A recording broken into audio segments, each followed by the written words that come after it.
The Battle of the Nile was a major naval battle fought between the British Royal Navy and the Navy of the French Republic at Qir Bay on the Mediterranean coast off Egypt from 1 to 3 August 1798. The battle was the climax of a naval campaign that had ranged across the Mediterranean during the previous 3 months. As a large French convoy sailed from Toulon to Alexandria carrying an expeditionary force under then-General Napoleon Bonaparte. In the battle, the British fleet, led by Rear Admiral Sir Horatio Nelson, decisively defeated the French under Vice Admiral François-Paul Bruys de Regalias. Napoleon Bonaparte sought to invade Egypt as the first step in a campaign against British India in an effort to drive Britain out of the French Revolutionary Wars. As Bonaparte's fleet crossed the Mediterranean, it was pursued by a British force under Nelson, who had been sent from the British fleet in the Tagus to learn the purpose of the French expedition and defeat it. For more than 2 months, he chased the French, on several occasions only missing him by a matter of hours. Bonaparte, aware of Nelson's pursuit, enforced absolute secrecy about his destination and was able to capture Malta and then land in Egypt without interception by the British naval forces. With the French army ashore, the French fleet anchored in Qir Bay, 20 miles northeast of Alexandria. Commander Vice Admiral François-Paul Bruys de Regalias believed he had established a formidable defensive position. When the British fleet arrived off Egypt on 1 August and discovered Bruys's dispositions, Nelson ordered an immediate attack. His ships advanced on the French line and split into 2 divisions as they approached. One cut across the head of the line and passed between the anchored French and the shore, while the other engaged the seaward side of the French fleet. Trapped in a crossfire, the leading French warships were battered into surrender during a fierce 3-hour battle, while the centre succeeded in repelling the initial British attack. As British reinforcements arrived, the centre came under renewed assault and at 2200 the French flagship Orient exploded. With Bruys dead, and his vanguard and centre defeated, the rear division of the French fleet attempted to break out of the bay, but ultimately only 2 ships of the line and 2 frigates escaped, from a total of 17 ships engaged. The battle reversed the strategic situation between the 2 nations' forces in the Mediterranean and entrenched the Royal Navy in the dominant position it would retain for the rest of the war. It also encouraged other European countries to turn against France, and was a factor in the outbreak of the War of the Second Coalition. Bonaparte's army was trapped in Egypt, and Royal Navy dominance off the Syrian coast contributed significantly to its defeat at the Siege of Acre in 1799 that preceded Bonaparte's return to Europe. Nelson, who had been wounded in the battle, was proclaimed a hero across Europe and was subsequently made Baron Nelson, although he was privately dissatisfied with his rewards. His captains were also highly praised and would go on to form the nucleus of the legendary Nelsonic band of brothers. The legend of the battle has remained prominent in the popular consciousness, with perhaps the best-known representation being Felicia Hemond's 1826 poem Casabianca. Background: following Napoleon Bonaparte's victories over the Austrian Empire in northern Italy, which helped secure victory for the French in the War of the First Coalition in 1797, Great Britain remained the only major European power still at war with the French Republic. The French Directory investigated a number of strategic options to counter British opposition, including projected invasions of Ireland and Britain and the expansion of the French Navy to challenge the Royal Navy at sea. Despite significant efforts, British control of northern European waters rendered these ambitions impractical in the short term, and the Royal Navy remained firmly in control of the Atlantic Ocean. However, the French Navy was dominant in the Mediterranean. Following the withdrawal of the British fleet after the outbreak of war between Britain and Spain in 1796, this allowed Bonaparte to propose an invasion of Egypt as an alternative to confronting Britain directly. Believing that the British would be too distracted by an imminent Irish uprising to intervene in the Mediterranean, Bonaparte believed that by establishing a permanent presence in Egypt, the French would obtain a staging point for future operations against British India, possibly in conjunction with the legendary Indian freedom fighter Tipu Sultan of Seringapatam, that might successfully drive the British out of the war. The campaign would sever the chain of communication that connected Britain with India, an essential part of her empire whose trade generated the wealth Britain required to prosecute the war successfully. The French Directory agreed with Bonaparte's plans, although a major factor in their decision was a desire to see the politically ambitious Bonaparte and the fiercely loyal veterans of his Italian campaigns travel as far from France as possible. During the spring of 1798, Bonaparte assembled more than 35,000 soldiers in Mediterranean France and Italy and developed a powerful fleet at Toulon. He also formed the Commission des Sciences et des Arts, a body of scientists and engineers intended to establish a French colony in Egypt. Napoleon kept the destination of the expedition top secret. Most of the army's officers did not know of its target,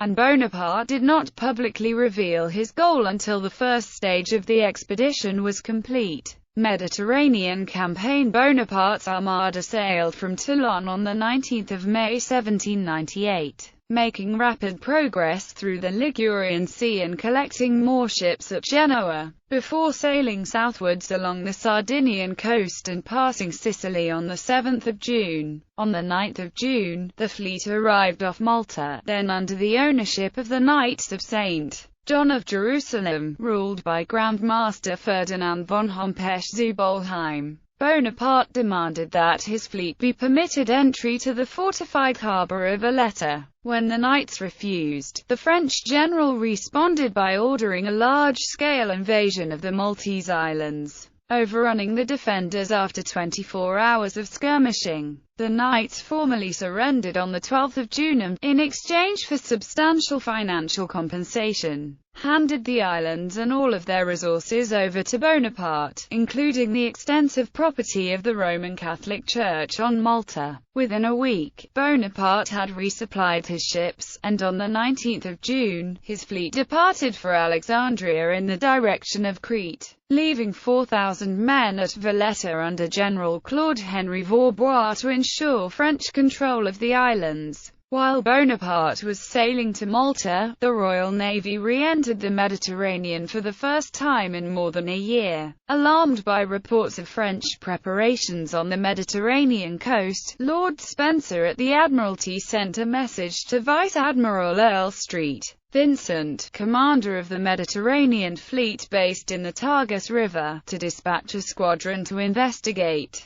This squadron, consisting of 3 ships of the line and 3 frigates, was entrusted to Rear Admiral Sir Horatio Nelson. Nelson was a highly experienced officer who had been blinded in one eye during fighting in Corsica in 1794 and subsequently commended for his capture of 2 Spanish ships of the line at the Battle of Cape Street. Vincent in February 1797. In July 1797, he lost an arm at the Battle of Santa Cruz de Tenerife and had been forced to return to Britain to recuperate. Returning to the fleet at the Tagus in late April 1798, he was ordered to collect the squadron stationed at Gibraltar and sail for the Ligurian Sea. On 21 May, as Nelson's squadron approached Toulon, it was struck by a fierce gale and Nelson's flagship, HMS Vanguard, lost its topmasts and was almost wrecked on the Corsican coast. The remainder of the squadron was scattered.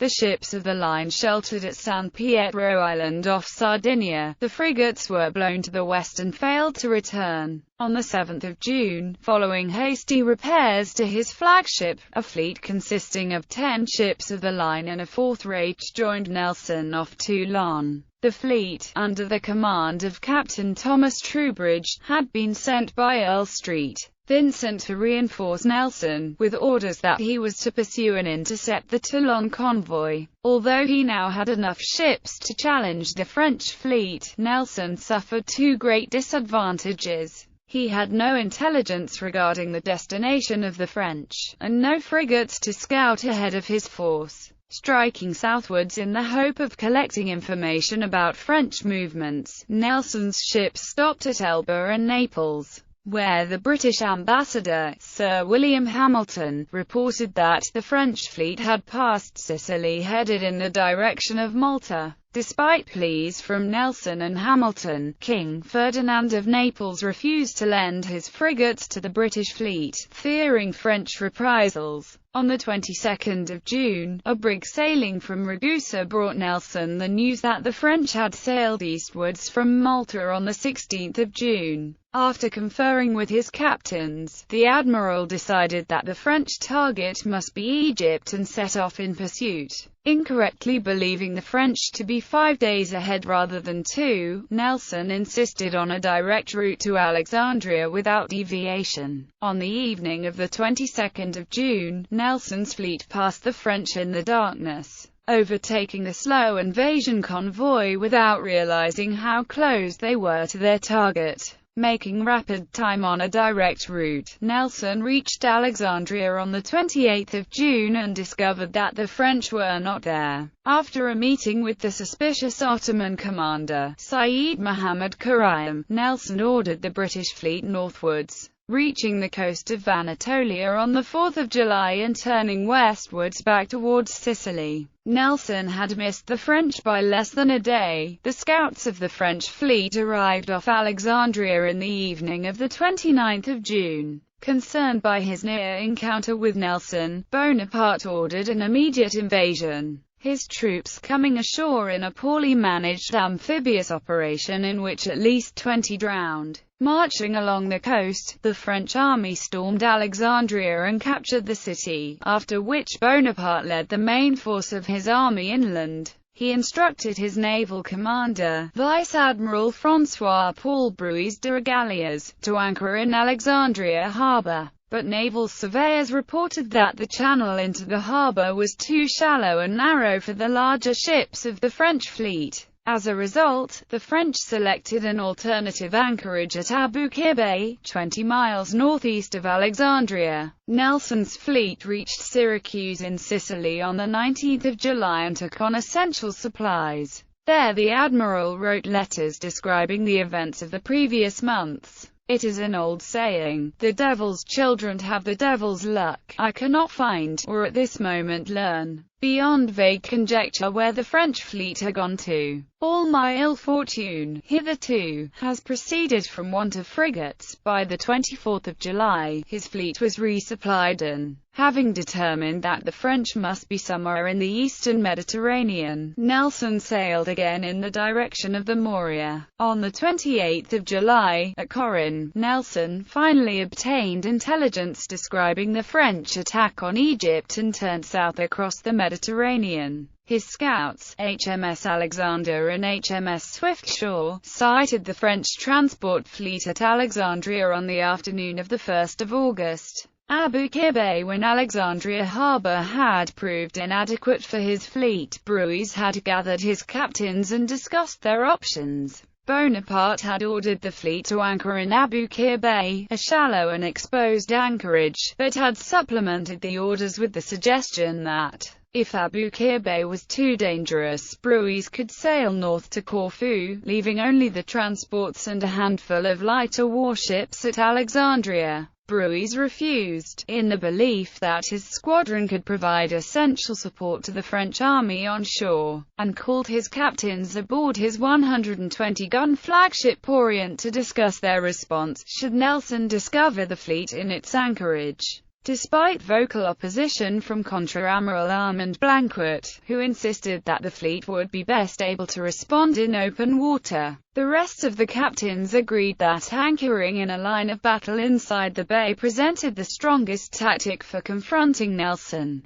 It is possible that Bonaparte envisaged Qir Bay as a temporary anchorage. On the 27th of July, he expressed the expectation that Bruys had already transferred his ships to Alexandria, and 3 days later, he issued orders for the fleet to make for Corfu in preparation for naval operations against the Ottoman territories in the Balkans. Although Bedouin partisans intercepted and killed the courier carrying the instructions, Abu Qir Bay is a coastal indentation 16 nautical miles across, stretching from the village of Abu Qir in the west to the town of Rosetta to the east, where one of the mouths of the river Nile empties into the Mediterranean. In 1798, the bay was protected at its western end by extensive rocky shoals which ran 3 miles into the bay from a promontory guarded by Abu Qir Castle. A small fort situated on an island among the rocks protected the shoals. The fort was garrisoned by French soldiers and armed with at least 4 cannon and 2 heavy mortars. Brueys had augmented the fort with his bomb vessels and gunboats, anchored among the rocks to the west of the island in a position to give support to the head of the French line. Further shoals ran unevenly to the south of the island and extended across the bay in a rough semicircle approximately 1,650 yards from the shore. These shoals were too shallow to permit the passage of larger warships, and so Brueys ordered his 13 ships of the line to form up in a line of battle following the northeastern edge of the shoals to the south of the island, a position that allowed the ships to disembark supplies from their port sides while covering the landings with their starboard batteries. Orders were issued for each ship to attach strong cables to the bow and stern of their neighbors, which would effectively turn the line into a long battery forming a theoretically impregnable barrier. Brueys positioned his second, in a line of 4 frigates approximately 350 yards west of the main line, roughly halfway between the line and the shoal. The van of the French line was led by Guerrier, positioned 2,400 yards southeast of Abu Qir Island and about 1,000 yards from the edge of the shoals that surrounded the island. The line stretched southeast, with the center bowed seawards away from the shoal. The French ships were spaced at intervals of 160 yards and the whole line was 2,850 yards long, with the flagship Orient at the center and 2 large 80-gun ships anchored on either side. The rear division of the line was under the command of Counter-Admiral Pierre-Charles Villeneuve and Guillaume Tell. In deploying his ships in this way, Brueys hoped that the British would be forced by the shoals to attack his strong center and rear, allowing his van to use the prevailing northeasterly wind to counter-attack the British once they were engaged. However, he had made a serious misjudgment. He had left enough room between Guerrier and the shoals for an enemy ship to cut across the head of the French line and proceed between the shoals and the French ships, allowing the unsupported vanguard to be caught in a crossfire by 2 divisions of enemy ships. Compounding this error, the French only prepared their ships for battle on their starboard sides, from which they expected the attack would have to come. Their landward port sides were unprepared. The port side gun ports were closed, and the decks on that side were uncleared, with various stored items blocking access to the guns. Brueys' dispositions had a second significant flaw. The 160-yard gaps between ships were large enough for a British ship to push through and break the French line. Furthermore, not all of the French captains had followed Brueys' orders to attach cables to their neighbors' bow and stern, which would have prevented such a maneuver. The problem was exacerbated by orders to only anchor at the bow, which allowed the ships to swing with the wind and widened the gaps. It also created areas within the French line not covered by the broadside of any ship. British vessels could anchor in those spaces and engage the French without reply. In addition, the deployment of Brueys' fleet prevented the rear from effectively supporting the van due to the prevailing winds. A more pressing problem for Brueys was a lack of food and water for the fleet.